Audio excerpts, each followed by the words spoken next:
آج آپ کے سامنے، ہمارے سامنے کتنے معاملات ہیں.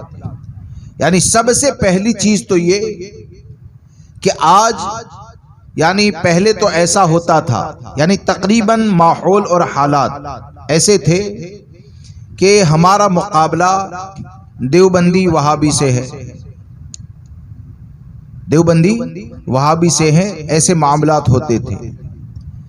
لیکن آج اگر آپ دیکھیں گے نا تو آپ کے سامنے اتنے معاملات ہیں کہ حملہ چاروں طرف سے ہو رہا ہے اور حفاظت کرنے والوں کی جماعت مختصر ہے.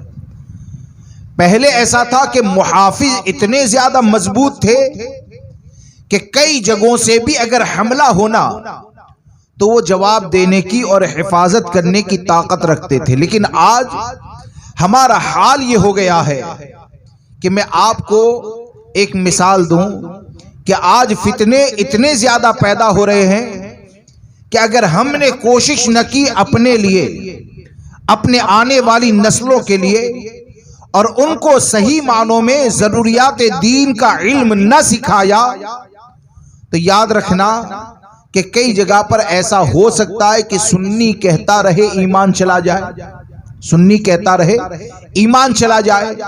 کیا آج ایسے حالات ہو گئے ہیں کہ جیسے کہ عید غدیر کا معاملہ ہے کہ عید غدیر جو ہے وہ شیعہ مناتے ہیں. کون مناتے ہیں؟ شیعہ مناتے ہیں. اور یہ حضرت عثمان غنی رضی اللہ تبارک و تعالیٰ کی جو شہادت کا دن ہے، شہادت کا دن ہے، تو حقیقت یہ ہے کہ وہ حضرت عثمان غنی رضی اللہ تبارک و تعالیٰ کی شہادت کے اوپر گویا کہ ایک خوشی کا اظہار کرتے ہیں. لیکن کئی جگہ پر ایسا ہو گیا کہ بہت سے لوگ اپنے اسٹیٹس کے اوپر عید غدیر منانے کے بارے میں نہ جانے کیا کیا لکھ دیتے ہیں. یہاں تک لکھ دیتے ہیں کہ عید غدیر منائیں گے تو حلالی کون ہے حرامی کون ہے اس کا فیصلہ ہو جائے گا، اس کا پتہ چل جائے گا.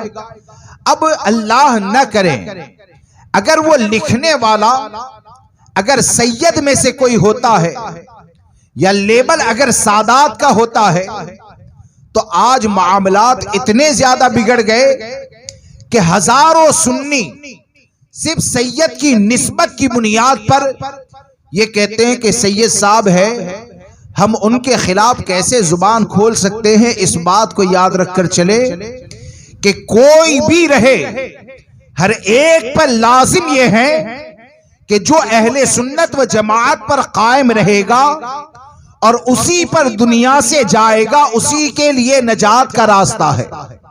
اور اہل سنت و جماعت سے اگر کوئی ہٹ جائے، اہل سنت و جماعت کا راستہ اگر کوئی چھوڑ دے یا معاذ اللہ رب العالمین بغض صحابہ کا اگر شکار ہو جائے تو اس بات کو یاد رکھنا کہ یہ ہلاکت، تباہی اور بربادی کا ذریعہ ہے.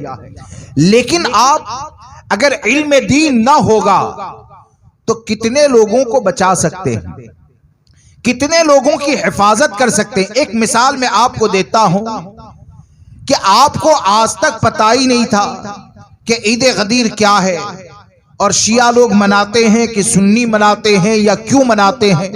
آپ اگر کچھ بھی نہیں جانتے ہیں اور دین کا علم آپ کے پاس نہیں ہے تو اگر کسی نے اسٹیٹس رکھا یا کسی نے یہ کہا کہ اے فلاں آ جاؤ ہم عید غدیر مناتے ہیں، اب لیبل سنی کا لگا ہے، تو آپ اس کو منع کیسے کریں گے؟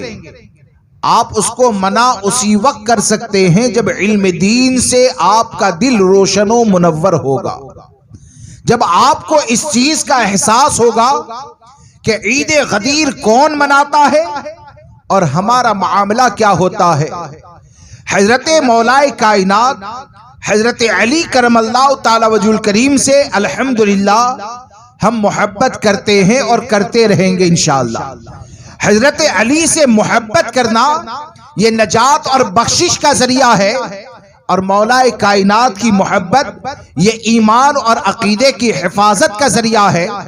لیکن یہ کہ حضرت علی کرم اللہ تعالی وجہ الکریم نے تو ان خطروں سے ہم کو پہلے ہی آگاہ کر دیا. جیسے کہ ایک روایت کا خلاصہ کہ آپ نے فرمایا کہ میری مثال، آقا کریم صلی اللہ تعالی علیہ وسلم نے فرمایا کہ تمہاری مثال حضرت عیسیٰ کی طرح ہے.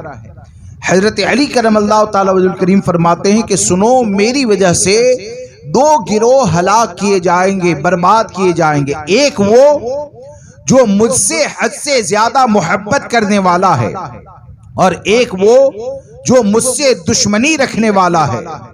اور الحمدللہ یہ اہل سنت و جماعت ہیں کہ حضرت علی کرم اللہ تعالی وجہ الکریم سے جیسی محبت کا حق ہے ایسی محبت بھی کرتا ہے، اور مولا کائنات کا جو دشمن ہوتا ہے ان سے دور و نفور بھی رہتا ہے.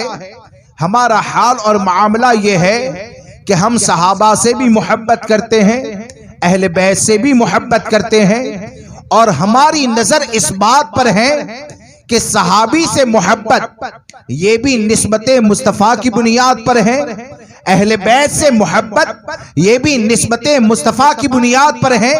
تو جو ان نسبتوں پر نظر رکھے گا نا، انشاءاللہ وہ نہ کبھی رابضی ہوگا نہ کبھی خارجی ہوگا. جو ان نسبتوں پر نظر رکھتے ہوئے اگر محبت کرے گا تو دنیا میں رہے گا تب بھی، اور دنیا سے جائے گا تب بھی یہی کہے گا کہ اہل سنت کا ہے بیڑا پار، اصحاب حضور نجم ہے اور ناؤ ہے عطرت رسول اللہ کی. تو یہ تمام حالات سے آپ باخبر کب رہ سکتے ہیں؟ ایسے فتنوں سے آپ کب بچ سکتے ہیں؟ اپنی حفاظت کب کر سکتے ہیں؟ علماء اہل سنت کی صحبت اختیار کریں، جماعت رضائے مصطفیٰ سے جڑے، اور جماعت رضائے مصطفیٰ سے جڑ کر آپ اپنے عقیدے اور اپنے عمل کی حفاظت کی کوشش